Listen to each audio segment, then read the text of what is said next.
What's up, everybody? Welcome back to another video. It's been 1 year since I got the MT-1501 from Ricoma, so I'm going to be doing a review on the MT-1501, and then I'm also going to talk about the learning curve when it comes to embroidery. So if you guys want an honest review on the MT-1501 from someone who actually owns one, stay tuned.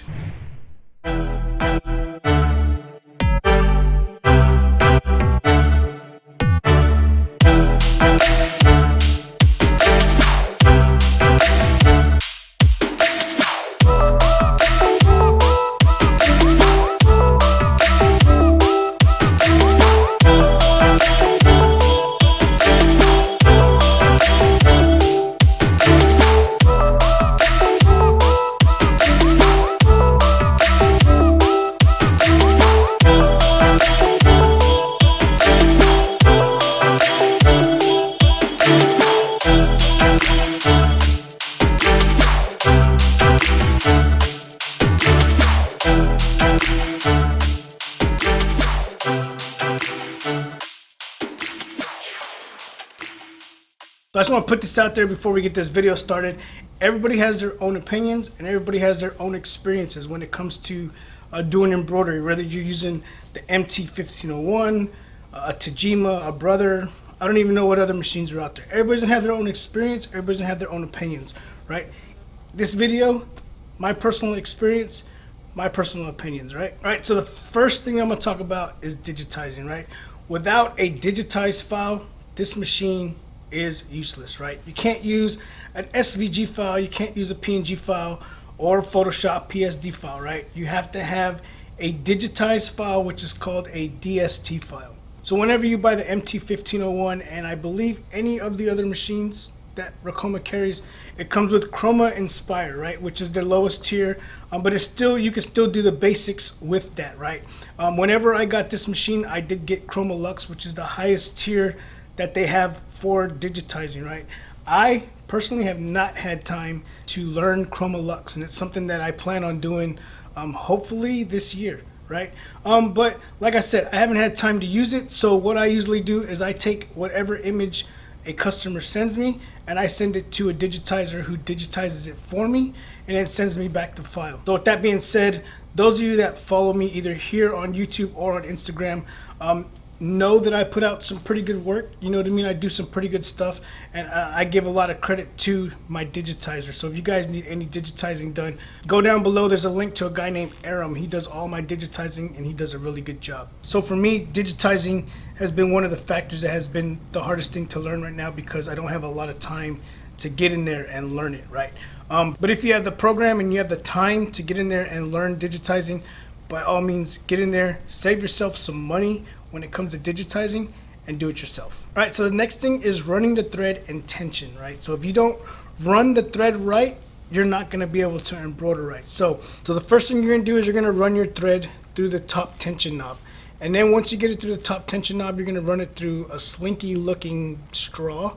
And then you're gonna run it down to a little clip onto another tension knob. And then whenever you get it past that second tension knob, you're gonna go to a little wheel, through the wheel, around the wheel, and then back down. And then as you can see here, everything goes down, up, down, and then to the needle. So that's the way that it has to be run. If you miss one of those steps in there, whenever it comes to embroidery, it's not going to stitch right. One of the factors that I've seen while embroidering is the thread not being tight when it's stitching, right? And I was always wondering, like, the tension's right, everything's right, why is it doing that? And it ended up being that the thread was outside of the tension knob, right? So you have to make sure, like I said, everything is lined up, everything is nice, because if it's not, you're not gonna get a tight stitch. All right, and now we're gonna talk about hoops and hooping garments, right?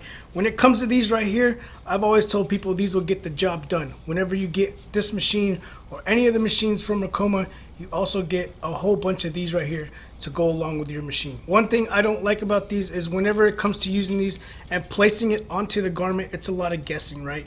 It does have some little markers in here to where you can find the middle of it up and down and the middle of it sideways, so you could try to do your best to center the image, right? And by you doing it left to right, your image will be off. So throughout the year, what I did was, like I tell all of you guys, invest in yourself, right? I bought a bunch of Mighty Hoops, and I also bought the Hoop Master. So whenever it comes to lining up jobs, it makes it a whole lot easier. Then you're always consistent with placement, right? And that's the number one thing. You don't want to have an image for a customer that's low, then you don't want to do another one where it's sitting up high, or it's too far in, or it's too far out, right? So with the Mighty Hoops and the Hoop Master, if you guys come to a point where you guys can purchase that, I would highly recommend that, because it makes life a whole lot easier. All right, again, these are my opinions on what I've gone through this last year having the MT-1501. If you guys have any questions, leave a comment down below, and if I can answer that question, I will gladly answer it for you. And those are just some of the learning curves that I've gone through as I've done embroidery, right? Here, and I could sit here and I could tell you a whole bunch of stories of stuff that I've gone through and stuff that I've learned so far with embroidery, but those are just some of the main topics that I thought I should cover for this video. All right, so the first thing I'm gonna talk about is the 6-inch display. I've seen other people with machines, and whenever they have their machines, all it does is show them a list of the files they have on their machine. They click that file and they start to embroider, right? The good thing about this one is it not only gives you the list of what you have on the machine, but it also shows you a live feed whenever you are embroidering. It also shows you how many stitches you have in that file and what stitch it's on at the current time. All right, and as you guys can see, this legacy file that we have right here is legacy health and rehabilitation. Let me get it straight. There it is. All right, so there it is right there. Look at that, nice and clean. All the thread on there is nice and tight, right? So that looks really, really good. One of the biggest questions I get asked a lot is, how long will it take for me or someone to learn how to do embroidery, right? And I always tell them it all depends on the amount of work you want to put into it, right? If you have a full-time job and you can't focus on this full-time, like myself, then it's going to take you a little bit longer, right? But if you don't have a full-time job and you're doing this full-time, then it's not going to take you as long, right? But me, I wanted to learn this. I wanted to bring more money into our shop, and I learned it pretty quickly, right? So it's all about you and what you're willing to put in to learn the machine. And then the next question I get asked a lot is, what are some of the problems that I've had using the MT-1501? And I can honestly say I haven't had any major issues with the MT-1501.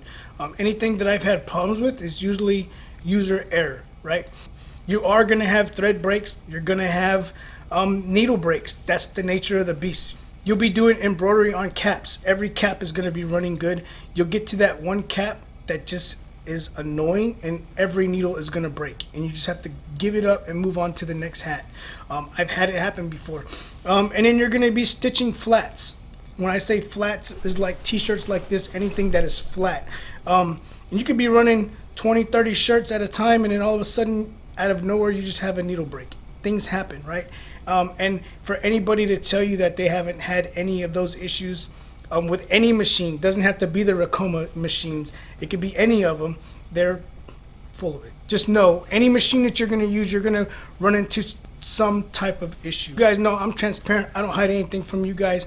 I do lives running this machine, and if I have errors while I'm running it live, you guys see it while we're doing it, right? There's no hiding anything from anybody. One of the biggest things that I see from people that are just starting out in embroidery, and they reach out to me and they want to know why they're getting a needle break every single time on needle number 1, trust me, I was the same way. If you do a trace and your image is too big for the hoop that you're using, what's going to happen is you're going to bend this presser foot, right? And when you bend that presser foot and you start to stitch, you're going to break the needle every single time, and you're going to get very, very frustrated, and you're going to wonder, why is the needle breaking every single time on needle number 1? If I switch it to needle number 2, it doesn't break. Why is it doing that? And that has to go with whenever you did that trace, you bent this presser foot, and whenever you go to stitch, it's breaking the needle. Trust me, I did it, and I've had people contact me, and I've told them, check your presser foot, push it back, and I guarantee you it's gonna work. And 99% of the time, that was the problem on needle number 1. And then again, if it's bent to where you can't push it back slightly to align it back up, Ricoma sends you extra ones in the toolbox. Simply take this one off and replace it with a new one, and you'll be good. And then this has to be the biggest question that I get all the time is, now that I know embroidery and I know what machines are out there, would I still go with a MT-1501. And as you guys know, I don't hide anything from anybody. Ricoma sponsored me this machine right here, right? And it's been a total blessing since I've got this into the shop. So for Ricoma to put their trust and their confidence in me with their machine, I would say it's a loyalty thing, and I would definitely purchase another machine from them. So within this last year, by bringing the MT-1501 into the shop, it has made a major impact in the shop, and I have outgrown the MT-1501, and because of that, this is what I just bought. All right, so here it is. I picked up the CH2 MT-1506. I told you guys, would I go with Ricoma?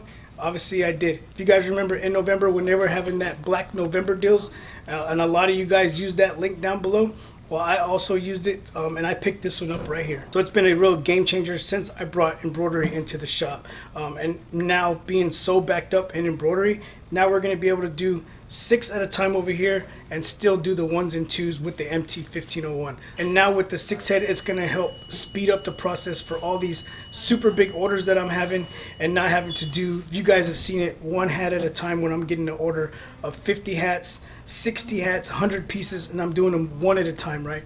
Now we're gonna be able to save so much time, knock this stuff out. All right, so with any multi-head machine that you purchase from Ricoma, they actually come out and do on-site training for the machines, not like the MT-1501 where they do a Zoom call and they actually do the training online. This one, they actually come out here, and they're actually going to be out here February 7th and 8th, probably after this video is already out. But I'm excited about that, for them to come in here and show me and my team how to use this right here. All right, so there it is. I also have a video of when they dropped it off and we had to get it into the shop.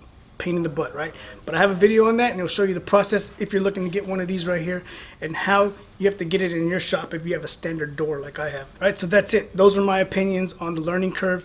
Like I said, everybody that does embroidery is going to have their own experiences. And then we did like a little review on the MT-1501.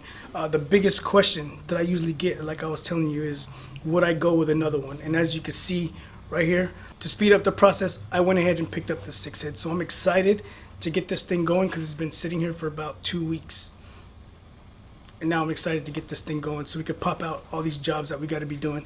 I will be putting out the first video whenever we use this thing, so I'm gonna be either doing a whole bunch of beanies. We got like 60 beanies to do, and we have 100 suits that we got to do also. So it's gonna speed up the process. We're not having to use the MT-1501 to try to do those really big jobs anymore. So we'll be knocking them out with this thing right here.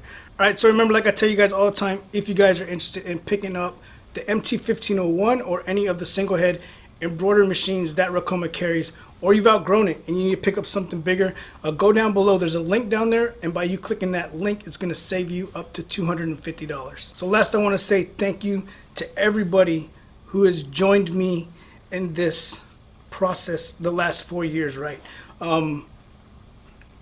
Starting in the bedroom like we all do, to now this. It's been crazy. So I just want to say thank you guys for all the support. I can't wait to put out content on this machine right here to show you guys what this thing is all about. So again, thank you guys for all the support. Thank you guys for watching another one of my videos, and until next time, keep pressing.